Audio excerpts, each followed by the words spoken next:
আলহামদুলিল্লাহ বলেন।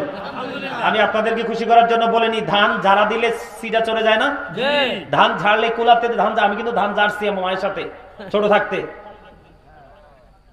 কি করছি একদম সিরিয়াসলি বলছি তো।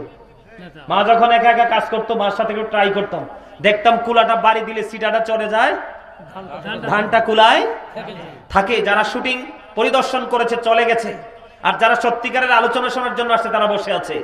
এটাই বাস্তবতা, কি বলেন? আরে আমি আপনাদেরকে খুশি করার জন্য বা কাউকে ইনসাল্ট করে বলছি না, আমার দিকে তাকান।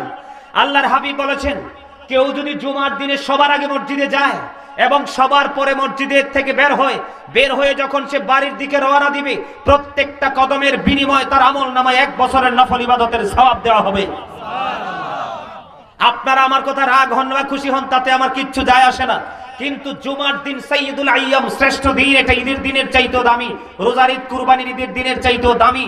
কিন্তু দুর্ভাগ্যজনক হলেও সত্য, যেই ব্যক্তিটা জুমার নামাজে সবার পরে যায়, ইমাম সাহেব যখন খুতবা দেওয়ার জন্য মিম্বরে দাঁড়িয়ে যায়, তখন যেই ব্যক্তিটা দৌড়ে চলে যায় কোনো অজুহাত ছাড়াই, কিন্তু সে বাড়িতে বসে রইল, ইমাম সাহেব খুতবা দিতে শুরু করলো, তিনি দৌড়ে চলে গেল। ওনার কপালটা এতটাই যে খারাপ, যে ফেরেশতারা যে নোটবুকে নোট করতেছে, যে রোল নাম্বার অনুযায়ী 1 2 3 করে করে তার পুরস্কারটাও কিন্তু সেই কন্ডিশন আকারে দেওয়া হবে। কিন্তু যিনি খুতবা দেওয়ার সময় যায়, ওনার নসিবটা এতটাই খারাপ, ফেরেশতাদের যে নোটবুকে তার নামটা ওঠে না। বলে, হুজুর কেন গো তার নাম ওঠে না?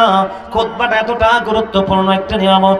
যখন ইমাম সাহেব খুতবা দেওয়ার জন্য দাঁড়িয়ে যায়, তখন সঙ্গে সঙ্গে ফেরেশতাগুলো নোটবুকটাকে ক্লোজ করে তারা ইমাম সাহেবের খুতবা শুনতে থাকে। এই জন্য যারা মসজিদে সবার পরে আসে এবং সবার আগে বের হয়, আমি মনে করি এরা ডিজিটাল এবং শুটিং ম্যান। আর যারা 11টা, 11:30 বা 12টা, তারা আগে মসজিদে এসে সবার আগারে বসে আছে এবং বের হওয়ার পরে ধীরে ধীরে সবার পরে বের হয়, এরাই হলো সত্যিকারের মুমিন রে। অবদ্ধ তাদের কারণে পৃথিবী এখনো পর্যন্ত টিকে আছে, অন্যথায় বন্ধু এটা ধ্বংস হয়ে যেত।